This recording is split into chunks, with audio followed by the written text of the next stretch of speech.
Agora, esta noite, quero que você abra comigo no versículo 11 de Judas. Judas é um livrinho escondido no final da Bíblia. E há apenas alguns versículos, e esta é apenas uma frase de um versículo. E aqui está o que diz: Ai deles, pois eles seguiram o caminho de Caim. Ai deles, pois eles seguiram o caminho de Caim. Essa é uma expressão estranha, o caminho de Caim. E ainda assim, quando pego a Bíblia, encontro uma coisa interessante, que existem apenas dois modos de vida em toda a Bíblia. Um é o caminho de Caim e o outro é o caminho de seu irmão Abel. Abel foi aceito por Deus e Caim foi rejeitado por Deus. Então, existe o caminho de Abel e existe o caminho de Caim. E esta noite quero falar sobre estes dois irmãos, porque foram os primeiros filhos na história da raça humana. Deus criou Adão e Eva e eles tiveram dois filhos, seus dois primeiros filhos, Caim e Abel. E encontramos irmãos em toda a Bíblia, como Jacó e Esaú, Moisés e Arão, Absalão e Amon, Tiago e João, Pedro e André, José e seus irmãos. E no quarto capítulo de Gênesis você encontrará a história, a fascinante, desafiadora e emocionante e trágica história de Caim e Abel. Veja, eles foram os primeiros filhos a nascer, eles foram os primeiros agricultores, eles realizaram a primeira cerimônia religiosa e eles tiveram a primeira briga e o primeiro ato de violência que já foi feito neste planeta. Foi feito por Caim contra seu irmão, quando ele matou seu irmão num excesso de raiva, por causa de ciúme e inveja. Mas Adão e Eva devem ter ficado entusiasmados quando esses meninos apareceram, porque Eva disse: consegui um homem do Senhor. Veja, Adão e Eva tinham acabado de passar por uma experiência terrível. Eles se rebelaram contra Deus no Jardim do Éden. Agora, no Jardim do Éden, onde moravam. Eles nunca foram a uma guerra. Não havia exércitos, não havia polícia. Eles não precisavam deles. Não havia prisões, não havia pobreza, não havia sofrimento. E era um mundo maravilhoso para se viver. E eles se rebelaram contra Deus. E Deus os expulsou do paraíso. Expulsou-os do Jardim do Éden. E diz uma coisa muito interessante no final do terceiro capítulo de Gênesis, para que não tocassem na árvore da vida. Por quê? Se o homem tivesse comido da árvore da vida, ele teria vivido para sempre em seus pecados. Nesse sentido, a morte é uma bênção para a raça humana. Suponha que Hitler vivesse para sempre. Suponha que pessoas como Stanley e Eichmann vivessem para sempre e atormentassem a raça humana. Mas uma geração passa e outra vem. Está constantemente mudando e mudando. Deus os expulsou para que não comessem da árvore da vida e vivessem para sempre em seus pecados.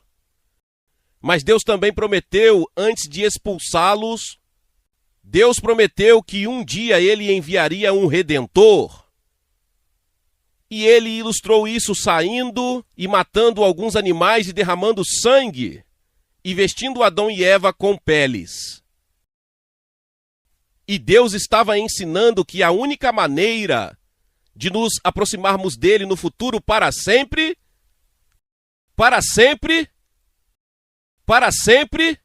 seria pelo caminho do sangue. E é por isso que você pega a Bíblia e encontra tanto sangue. Alguém disse que o cristianismo é uma religião sangrenta, e é. O sangue de Jesus Cristo, a Bíblia diz que sem derramamento de sangue não há perdão. E toda vez que você vai à igreja e toma a ceia do Senhor, você pega o copo de suco ou de vinho, é um símbolo do sangue que foi derramado naquela cruz por você. E sem o derramamento desse sangue não há remissão dos pecados. Agora Caim nasceu com instintos pecaminosos, porque você vê que herdamos o instinto de pecar de nossos pais. Davi disse: em pecado minha mãe me concebeu.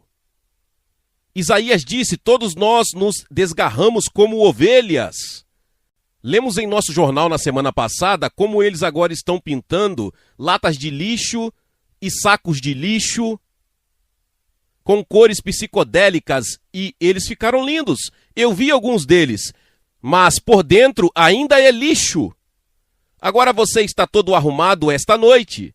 A maioria das pessoas, quando vai a uma reunião religiosa ou igreja, dá o seu melhor. Você pode vir de uma área assolada pela pobreza, você pode não receber apenas cerca de $10.000 por ano.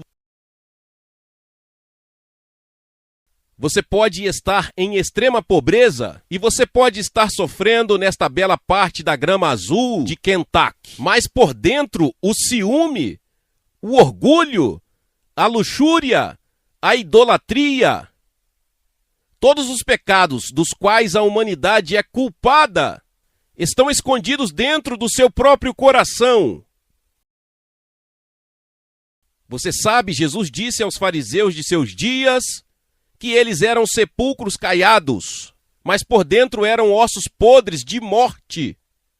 Não admira que os fariseus não gostassem dele. Ele o chamou de todos os tipos de nome. Você leu no capítulo 23 de Mateus, ele disse que por fora você está linda ou lindo, você está bem, você é religioso, parece que você vai para o céu, mas posso ver dentro do seu coração, vejo seu orgulho, vejo sua luxúria, vejo sua hipocrisia. E Deus conhece todas as coisas secretas, e Deus olha para dentro de você, e ele diz a você: Senhor Batista, Senhor Metodista, Senhor Assembleiano, ou quem quer que você seja, eu vejo você e o que vejo indica que seu coração está cheio de rebelião. Você precisa de perdão. Você precisa ser purificado pelo sangue de Jesus. Agora, quando Caim nasceu, Eva, eu acho, pensou que o nascimento de Caim era para, de alguma forma, um presente de Deus que cancelaria seus pecados. Ela pensou que talvez Caim fosse o Messias que já havia sido prometido. Ela disse: meu filho vem de Deus.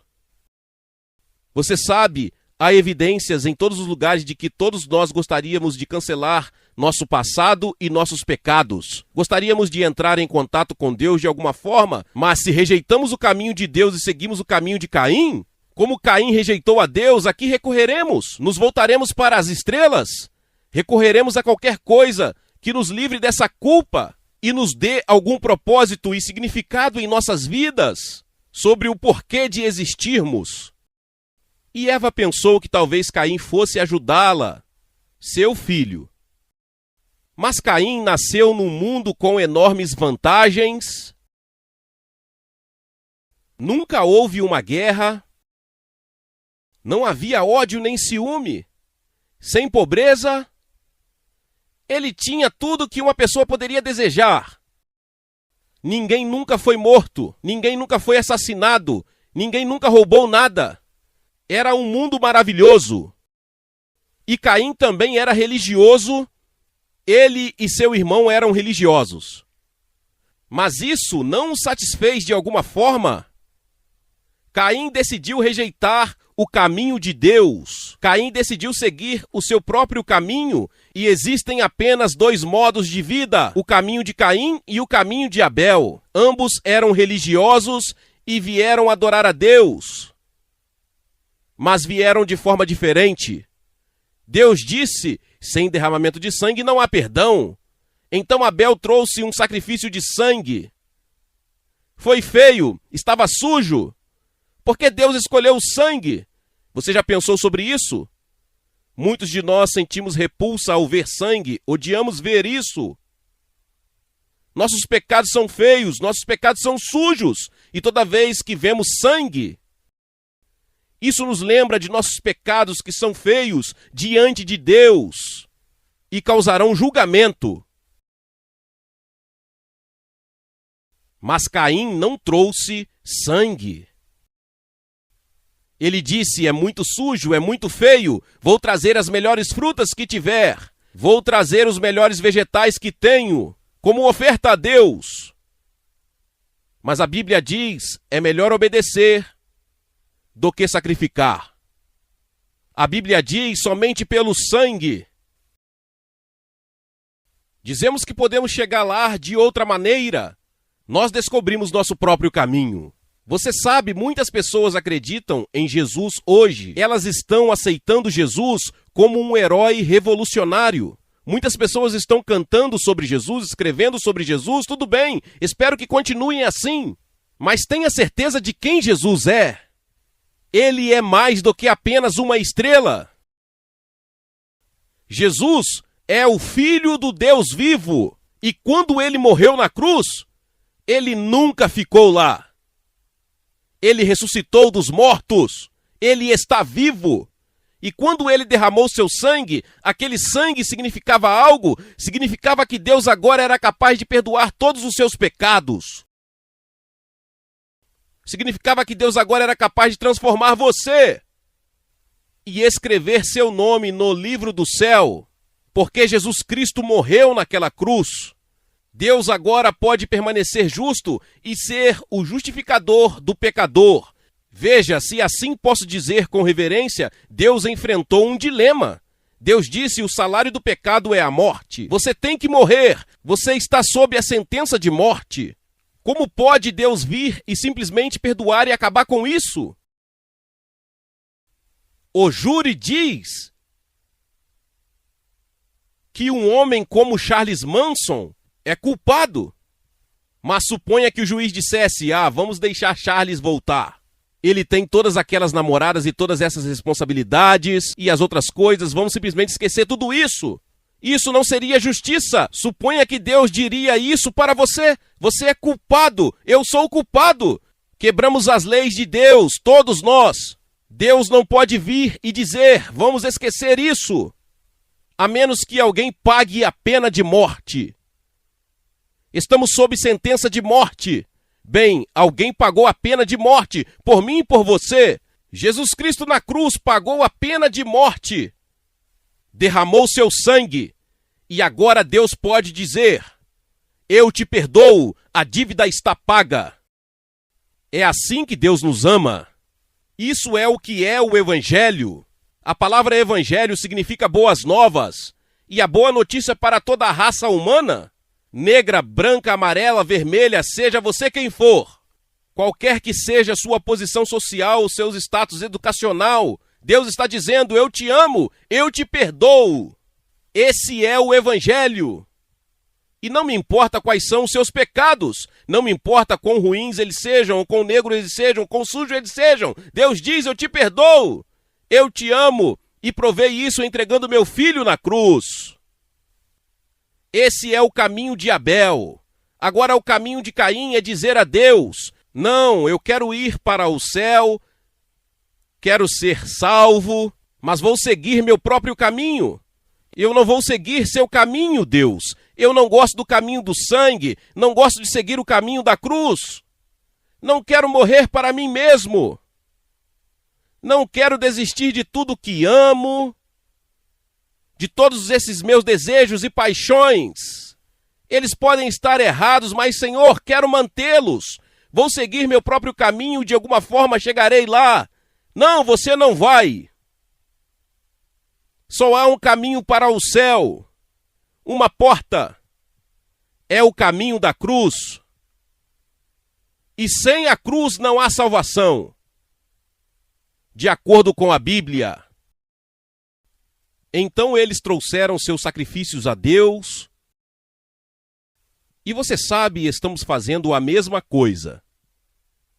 Vamos à igreja, tentamos viver uma vida boa e moral, pagamos nossas contas, fazemos o melhor que podemos e achamos que isso será bom o suficiente. Não, tem que chegar um momento em que você deve nascer de novo. Tem que chegar um momento em que você será convertido. E observe, a Escritura diz em Hebreus 11:4, que Abel tomou sua decisão por Deus pela fé. Abel não entendeu isso. Você não precisa ser um teólogo para chegar a esse ponto. Jesus Cristo, você não precisa entender muito sobre o Evangelho ou a Bíblia quando você vem a Cristo. Venha com o pouco conhecimento que você tem. Você sabe que é um pecador, sua consciência lhe diz isso. Você sabe que Cristo é o Salvador. Isso é tudo que você precisa saber. Apenas venha e receba-o pela fé. Diz, pela fé, Abel ofereceu um sacrifício a Deus. Veja, Caim não veio pela fé. Ele veio por meio de suas próprias obras, de sua própria bondade e de suas próprias ideias, escolheu seu próprio caminho. E Deus disse, não, Caim, você foi rejeitado. Mas ele aceitou Abel, e Abel com certeza está no céu. E um dia o veremos. Agora, o que aconteceu? Caim ficou com ciúmes. Ele ficou com raiva. E um dia, quando eles estavam no campo, ele pegou uma pedra, bateu na cabeça do irmão e o matou. Assassinato. A primeira violência. O primeiro assassinato. A primeira guerra na história da raça humana. E continua desde então. E isso sempre continuará, até que Jesus volte e estabeleça seu reino. Porque veja você, a guerra vem do coração humano. A Bíblia diz de onde vêm as guerras entre vós. Elas não vêm da sua própria luxúria, daquela guerra em seus próprios seres. As guerras mundiais que travam neste século são apenas extensões das guerras dos nossos corações. Há muitas guerras acontecendo no mundo neste momento. Além da do Vietnã, o homem é um animal guerreiro. Ele continuará a lutar e a matar. Há guerras acontecendo na cidade deste país neste momento e nas ruas rurais. Pessoas sendo assassinadas a centenas todos os meses. Pessoas sendo mortas nas rodovias por motoristas bêbados e motoristas sob efeito de drogas. Brigas e brigas nos lares entre maridos e esposas, filhos e pais. Guerra, guerra, guerra! Somos um povo guerreiro. E o primeiro ato de violência foi cometido por Caim, por causa do ciúme. Veja, tudo começou em seu coração. Ele provavelmente pensou nisso por muito tempo. Ele tinha ciúmes do irmão. E esse ciúme deu vazão até que finalmente terminou em assassinato. E Deus apareceu um dia e avisou Caim. Ele disse, Caim, você sabe, o pecado está à porta. Mesmo antes de ele cometer aquele assassinato, Deus salvou seu coração e Deus viu o que ele estava pensando. E Deus disse, Caim, cuidado, o pecado está em seu coração. Ele se agacha como um tigre, se agacha como um leão pronto para saltar. Já ouvi pessoas se levantarem e dizerem, bem, se eu tivesse em determinado lugar, eu não faria uma coisa dessas. Você não sabe o que faria. Dependendo do evento, das circunstâncias, você pode fazer isso. Todos nós temos a tendência à luxúria e ao ódio, e a ter ciúme e orgulho em nossos corações. Não sabemos o que faríamos. Somos todos rebeldes contra Deus. E sob determinadas circunstâncias, com um tipo certo de tentação, podemos fazer qualquer coisa, ou com um tipo de certa pressão, podemos fazer qualquer coisa. E Caim foi avisado por Deus. E Deus avisou você na Bíblia que você é capaz de qualquer pecado. E cada pessoa nesta audiência, nesta noite, quebrou os 10 mandamentos. E a Bíblia diz que se você quebrou um, você é culpado de todos. E depois da morte de Abel e depois do assassinato ter ocorrido, e Caim provavelmente o enterrou para tentar esconder a evidência. Deus disse, Caim, onde está seu irmão Abel? E Caim disse, não sei, sou o guardião do meu irmão? E então Deus disse uma coisa interessante. Ele disse, a voz do sangue do teu irmão clama da terra. A Bíblia diz que seus pecados estão escritos. Deus disse, Caim, você pecou. Eu tenho que julgá-lo. E Deus o julgou. Deus disse, um fugitivo e vagabundo serás na terra. E Caim disse, meu castigo é maior do que posso suportar. E pelo resto de seus dias, Caim suportou esse castigo. Porque aquele ato violento em que ele matou seu irmão, com ciúmes dele, odiou e depois matou. Entregue sua vida a Cristo e você poderá enfrentar a realidade. Você não precisa de uma droga, de um comprimido ou de um copo para enfrentar a realidade da vida ou as circunstâncias, ou os problemas, as provações pelas quais está passando. Deixe Cristo entrar e assumir o controle de sua vida. E lance todos os seus fardos sobre ele, pois ele cuida de você. A Bíblia diz que o Senhor marcou Caim. E Caim saiu da presença do Senhor e habitou na terra de Nod, a leste do Éden. Observe, ele estava perto do paraíso, mas a 1 milhão de milhas dele. Billy Sunday disse uma vez: é preferível estar a 30 centímetros do inferno e ir embora, do que estar a 1 milhão de milhas fora do inferno e seguir em direção a ele. Alguns de vocês estão perto do reino de Deus, mas poderiam muito bem estar a 1 milhão de quilômetros de distância, porque ainda estão na direção errada. Você está indo na direção de Caim, religioso, mas você ainda não experimentou Cristo por si mesmo. Outros de vocês estão caminhando em direção ao céu e ao reino de Deus, tropeçando, vacilando, falhando talvez, mas o seu é o caminho de Abel. Você veio pelo caminho da cruz e você está dizendo: Senhor Jesus, seja meu Senhor e seja meu Salvador e seja meu Cristo. Esses dois jovens, Caim e Abel, tipificam todos os jovens que estão no mundo hoje. E você, meu irmão, você assumiu seu compromisso e sua decisão com Jesus? Você confiou nele? Você diz: bem, Billy Graham, o que eu tenho que fazer? Você tem que se arrepender de seus pecados, e isso significa que você tem que estar disposto a desistir de seus pecados e seu modo de viver. E em segundo lugar, você tem que ter uma fé simples e infantil. Observe, eu disse infantil. Jesus disse que você tem que se tornar como uma criança. Agora, há muitos professores aqui esta noite. Você pode ter um PhD em ciências, filosofia ou psicologia, ou alguma outra disciplina, mas você tem que se tornar uma criança intelectual e espiritualmente. E se você tem que dizer: Senhor, eu não entendo isso, este é um reino que eu não entendo, mas eu venho pela fé, tem que ser a fé de uma criança, como a fé de uma criança em seu pai ou mãe. E então você tem que dizer: eu estou disposto a segui-lo, a entendê-lo, não importa o que custe, não importa a que custo. Jovem, pai, mãe, quem quer que você seja que está aqui esta noite, vou pedir-lhe que se levante de seu assento. Centenas de vocês, como centenas de pessoas, vieram a cada culto. E venham e fiquem na frente desta plataforma e dizer ao ouvir: eu recebo Cristo, quero seguir o caminho de Abel, quero que meu passado seja perdoado, quero saber que estou indo para o céu.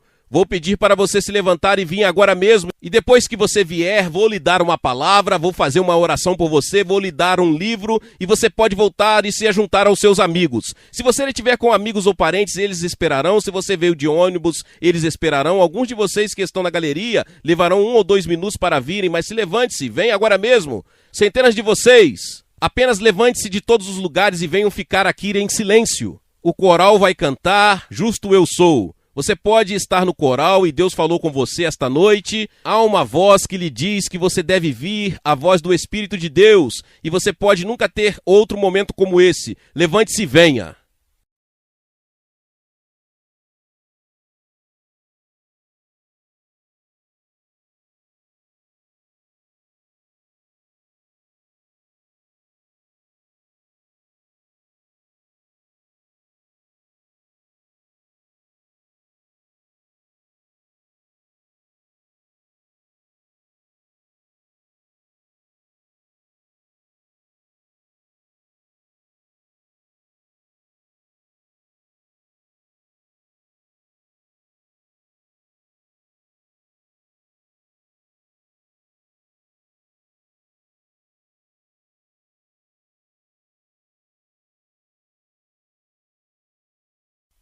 Você que está assistindo pela televisão, de um bar, de uma casa, de um saguão, de um hotel, pode ver que centenas de pessoas estão vindo aqui no campo da Universidade de Kentucky para assumir seu compromisso com Jesus Cristo como seu Senhor e seu Salvador. Eles querem seguir o caminho de Abel. Vou pedir que você assuma o mesmo compromisso onde você está. Você pode fazer isso mesmo agora, na tranquilidade de onde você está. Você pode dizer sim a Jesus Cristo. Ele entrará em seu coração. Que Deus o ajude a tomar essa decisão e esse compromisso. Deus o abençoe. Glória a Deus, louvado seja o nome do Senhor. Que palavra poderosa. Talvez você chegou até aqui e ouviu esta palavra e ainda não é inscrito aqui no canal. Se inscreva aqui no canal e ative o sininho das notificações. Todos os dias são postados vídeos abençoados aqui no canal para te abençoar. Deixe também o seu like e não se esqueça de compartilhar esta palavra com mais pessoas. Meus irmãos e minhas irmãs, nos vemos nos próximos vídeos. Amém.